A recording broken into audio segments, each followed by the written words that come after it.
This is a Nokia 6800. I'm not doing a video on this phone.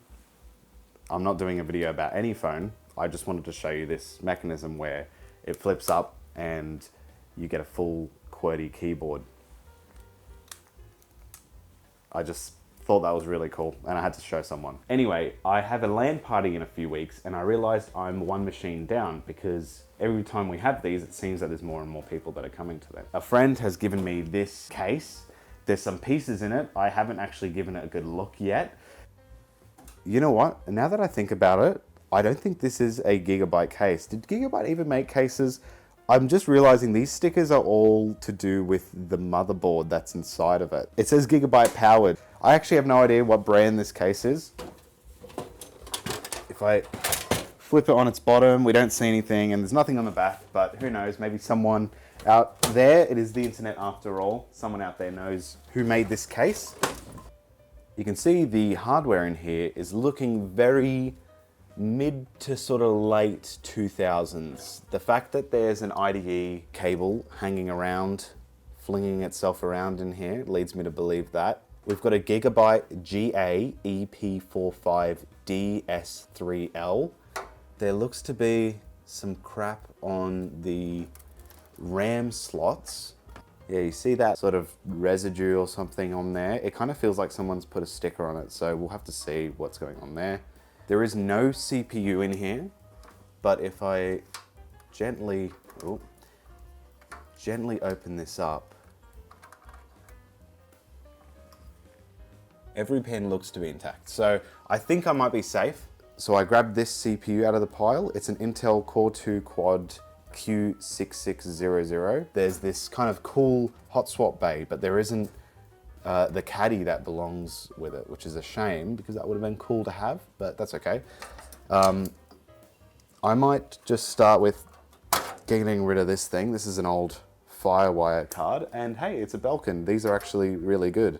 We've got this little gold thing that says HD. I am not sure what this is. I've never seen anything like that before. Maybe a hard drive adapter, or I genuinely have no idea.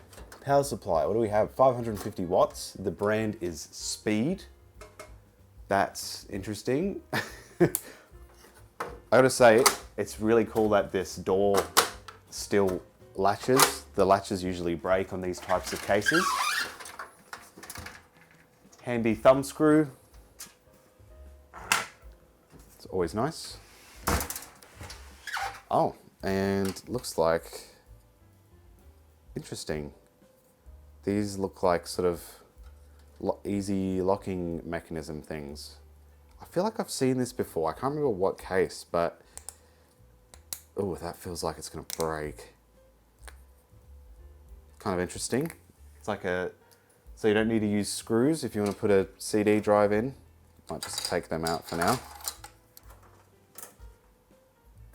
All right, so that should just slide on out. Jesus, okay. Maybe not. There we go. So that's that thing. Problem now is finding something to fit in these two. I think I might just put like CD-ROM drives in there, even if they're not working, just something to fill the gaps. One crisis at a time. I need to make sure these internals work first. Oh my God. Hard drive cooler. Okay, somehow putting something around the hard drive will make it cooler, if you didn't know that. I guess, I mean, it's kind of got like these fins, but no fan. So I'll let you decide on whether or not these are effective. You know this is going back in though. That I love that. I love like unnecessary things like that. Okay, moving right along. We've got these bits here that I'll leave for now. I don't think I'll do the full clean out, wipe down. I mean, it really depends. It's not that dirty. It's more just dusty. I'll give it a wipe. I'll give it a wipe. Take these thumb screws out. We don't want them rattling around. So I put the CPU in earlier. I'm gonna go see if I have a fan for it. I didn't even think about that before getting into this. That's too big. Oh, I just realized the fan, which I thought I had, is not. This one's actually quite large. I think this is for a later generation Intel processor, so that's a little bit annoying. So I have this all-in-one thing that, I don't know what brand this is. Cool It. There we go. This would be such overkill, but if I can actually install that on here, I might be able to get away with it. The only thing is that I don't have any place to install the radiator. Maybe here? Maybe I can make it happen. Who knows? Anything's possible. You just have to believe in yourself. This is complete overkill. I understand, but I don't actually have just a regular cooler for that bloody thing. Oh, God, that means having to take the whole motherboard out. Well, it's got to be done. I didn't want it to come to this. I thought that this was going to be a simple video where I happily just, you know, put a nice old school machine together. But alas.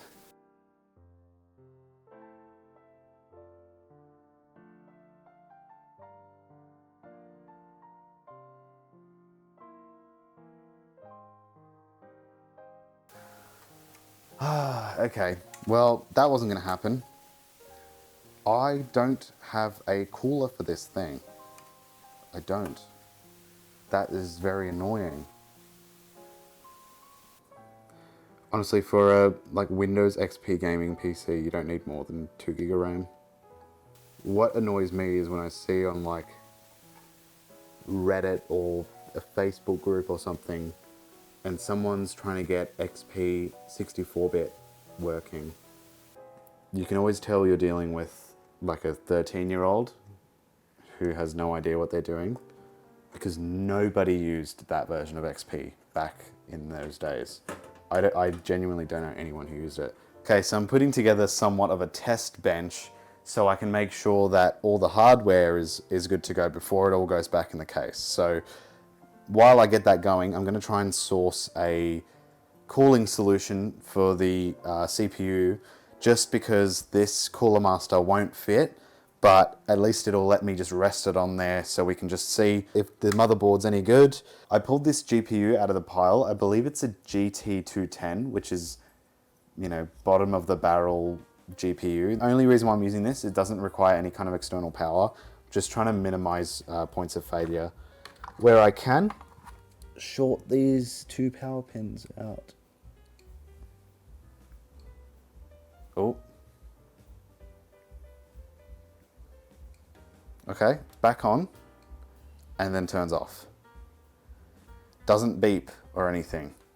You can see it turning on. There's these little lights that turn on. There's like error lights or something. Interesting. Okay. So it's not happy about something.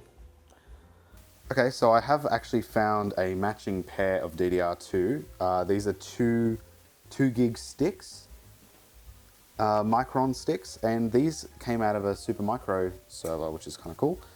Just gonna install one for the time being, just to make sure that everything's all good.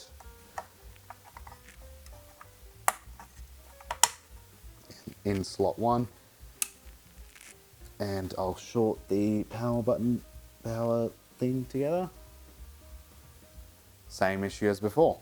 Turns on and then turns off straight away. I might check this GPU.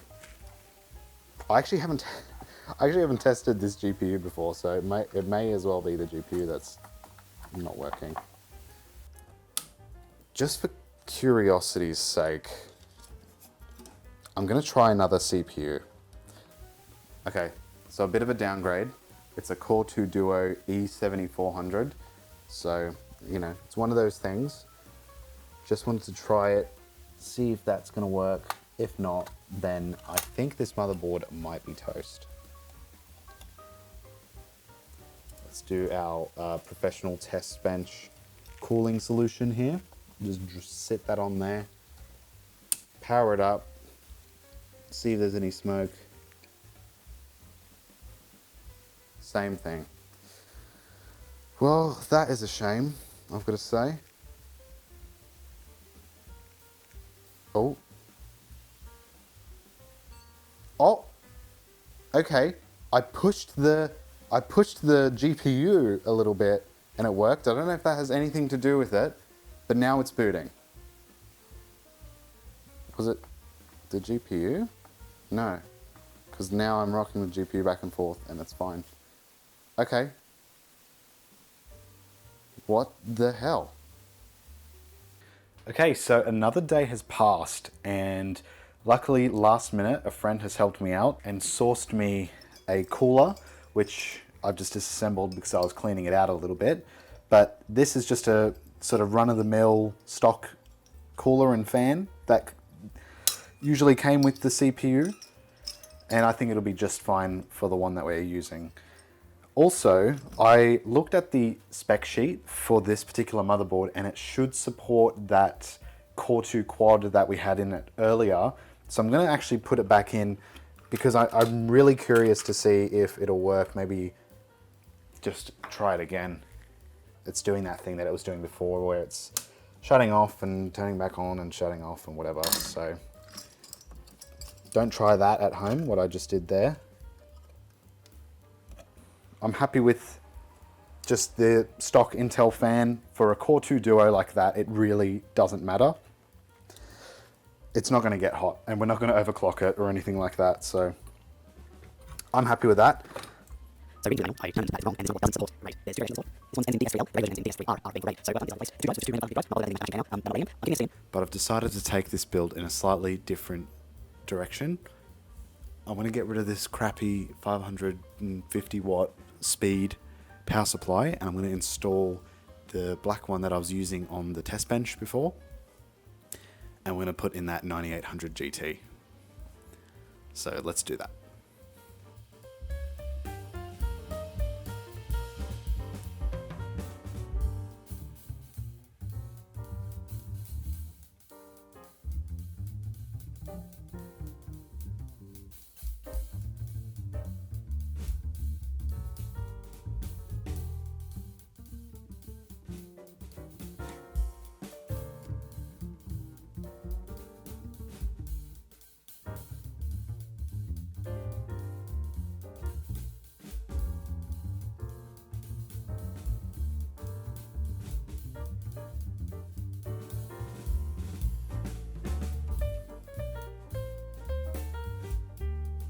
Well, that was quite an effort, I've got to say, getting this thing up and running. I had issues with the hard drives. I had issues with the Windows installation. I had issues with the CD-ROM drive. Turns out the one on the top is not working, and I've written that down so I don't forget.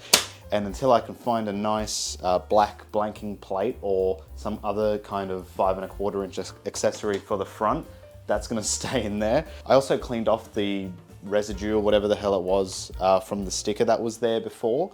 And eventually we got Windows XP installed on the SSD. We've got the hard drives in there as well for some extra storage because the SSD is pretty tiny. It's like 64 gigs. What else?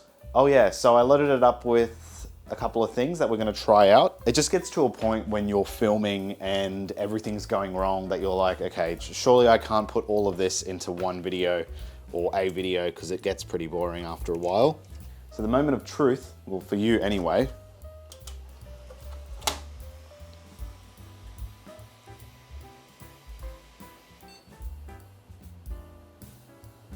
I do like the fan on the side here, how it glows blue. That will look very cool in the dark, alone, playing something. Oh, I've got to love these old school sound drivers that when you plug something in, it's like, what is this? All right, so gaming time. This is the moment you're all waiting for. 3D Pinball. This is the only game we'll be playing forever.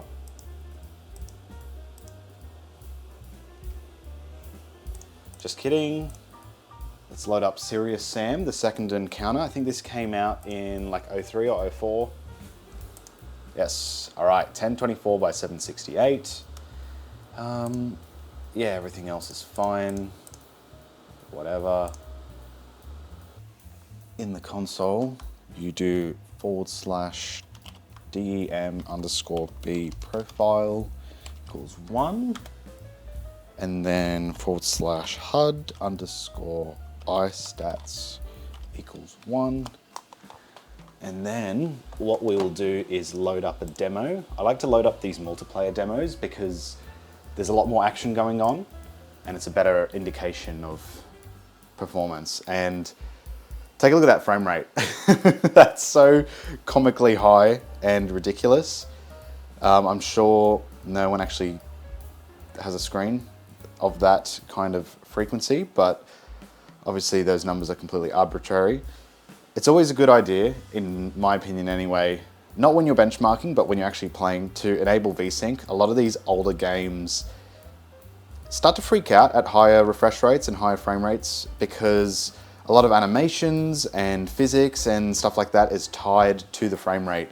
A notable example are the 3D universe Grand Theft Auto games, so like Vice City, San Andreas, and so on and so forth. They start acting really weird at anything above like 60 frames per second, but the game is actually designed to run at 30 frames per second. So anyway, I digress. Obviously, Serious Sam's gonna run really well. It's a great engine. I'll try Postal 2, and I know this isn't a super demanding game nowadays, obviously, but even for 2003, it did require pretty beefy specs. I've tried running it on some 2003 graphics cards, and it can really struggle. Obviously, the 9800 GT is a newer GPU. It's from around 2008. It would be a great contender for this game. So once it loads, eventually, oh, hang on.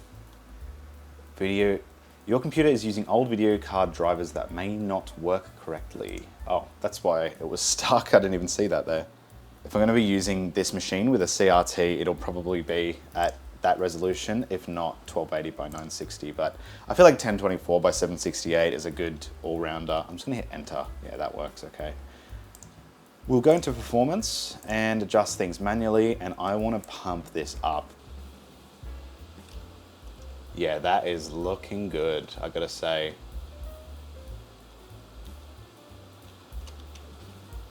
There's heaps of screen tearing. I don't know if you can notice that, but that's why it's always a good idea to turn on VSync to avoid that kind of stuff.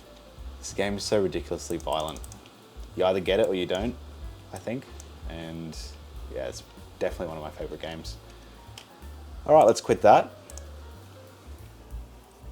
Video card drivers are too old. Getting this error from Far Cry 2.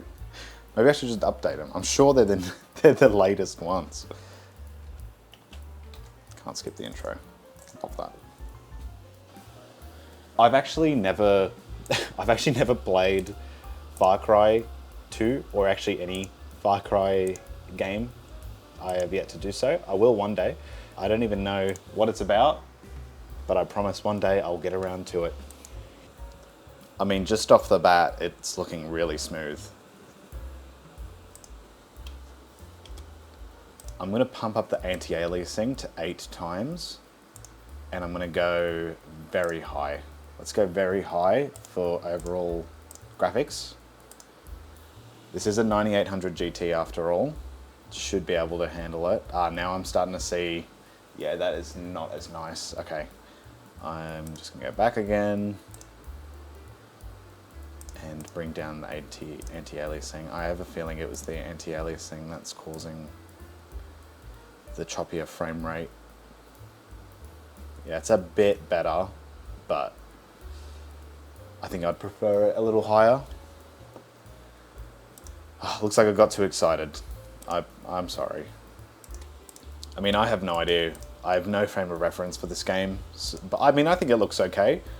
I might even try playing it later on this system, just to get a better example of how it performs. But look, that's something a bit more period correct. Same with Crisis. No disconcerted. Whoops. I haven't spent too much time playing Crysis. I've only played it for about, I'd say, 40 minutes, 45 minutes to test out a system I built a few months ago. I didn't have a good enough PC to run it at the time, as did most people. So much so that it became a bit of a meme of, you know, can it run Crysis? That's not why I'm running it. I'm just running it because it's a period correct game, not because of the meme, okay? I don't want to be associated with that dumb, overplayed meme. The way it's meant to be played. NVIDIA or NVIDIA, however you want to say it. I don't have the Core 2 Extreme though. That would be nice to have in here, I gotta say. But they are pretty expensive. They do hold their value. I've seen you can actually get some from China, from like AliExpress. Maybe that'd be a video for another time. But let's have a look at graphics. I'm gonna bring it up to 1440 by 900. I'm gonna leave anti-aliasing off for now. We'll turn on VSync. I will leave everything at high. And we'll see how that runs. I gotta say, I don't know if you can see it, but there's this like green line that's coming up on the top here. It seems to be when there's like in line with the island, I guess. That's really weird. It's that first line of pixels is acting really strange. I mean, it's not game breaking, but that's fine. I mean, you definitely forget that you're playing a game from 2007 when you play this. This feels a lot newer. It's definitely ahead of its time. I've got the Crysis benchmarking tool here, and what we'll do is we'll use the benchmark GPU time demo at high with the resolution we were playing at before. Oh, we don't have the exact one. What is it again? 1440 by 900. Yeah, we don't have 1440 by 900, which is a little bit annoying, but I'll just go with 1400 by 960, 2 times anti-aliasing. I'll play it once.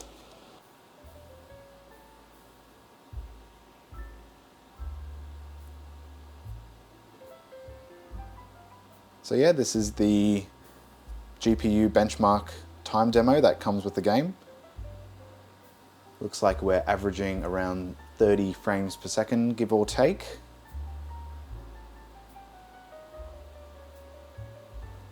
According to this time demo here, 32 frames per second.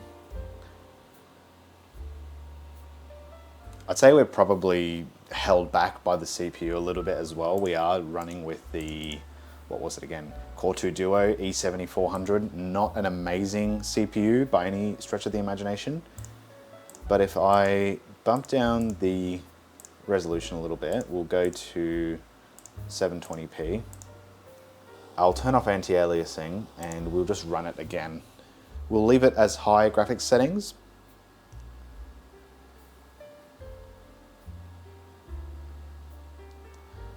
That's way better. We're looking at about 45 frames per second just flying on through here.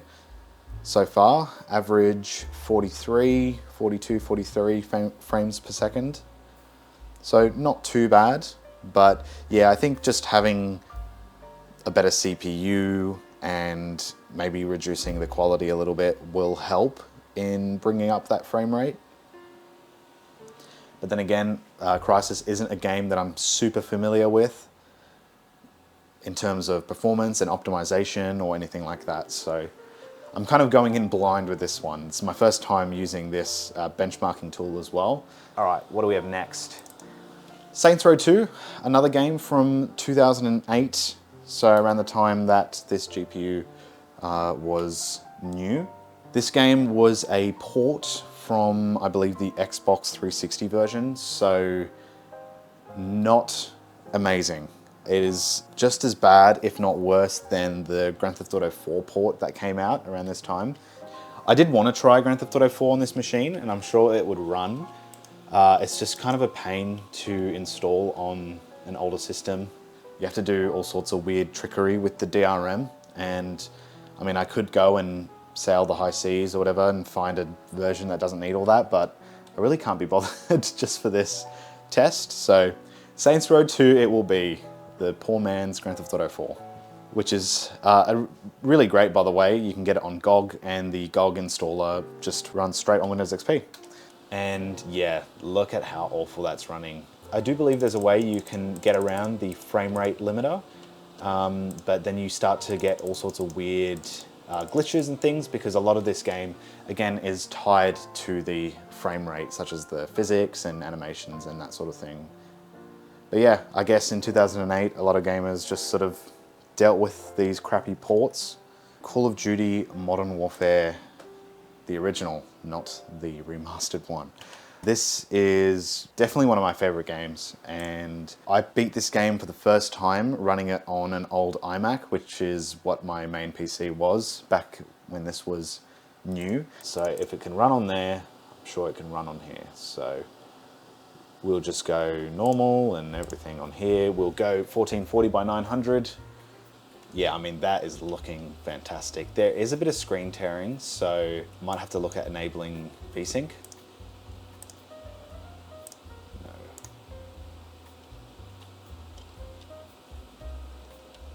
I wish you could skip these. Oh wait, I've got to do it from the hip, don't I? Remember, switching to your pistol is always faster than reloading. Got the melon. Oh.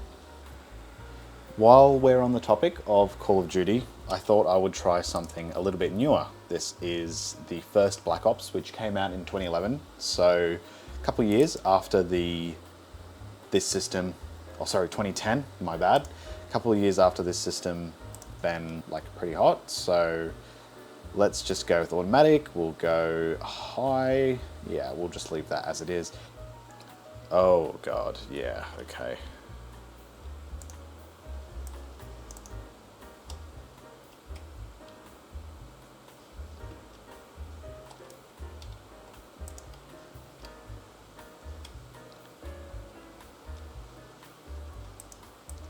Yeah, it is definitely struggling. I've got to say, kind of disappointed with how it's running. Oh shit.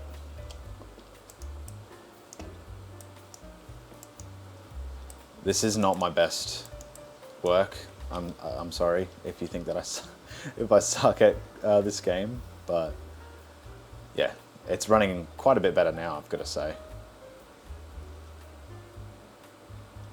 And just to close it off, I know this game is not very graphically intensive, but it's one of my favorite games from this period of time that I played a lot of.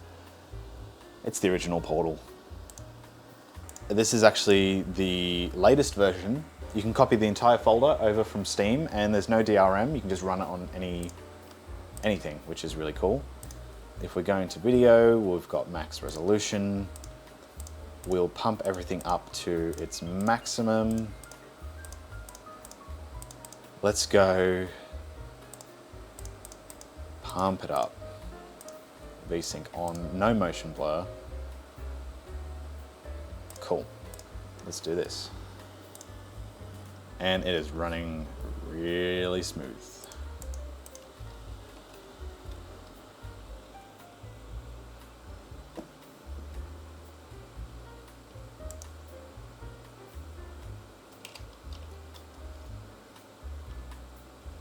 Yeah, I mean, this isn't the most demanding game. It's the Half-Life 2 Source engine, so I wasn't expecting it to run poorly, but, you know, fully maxed out, I'm really happy with how it looks, and it's buttery smooth, I'm sure you can see. So all in all, this PC, considering it was basically a dumpster find with a GPU that I've added, I'm glad I went the direction of adding the 9800 GT graphics card in here, compared to the crappy one I was originally going to use, and you know, I figure why not? Yeah, I think that CPU's got to go at some point, but not a priority. I'm glad I've got a working system here, and put it aside, it might make an appearance in another video, but that's all I have for today. I'll see you in the next video. All right. It is done. The filming is done for this one.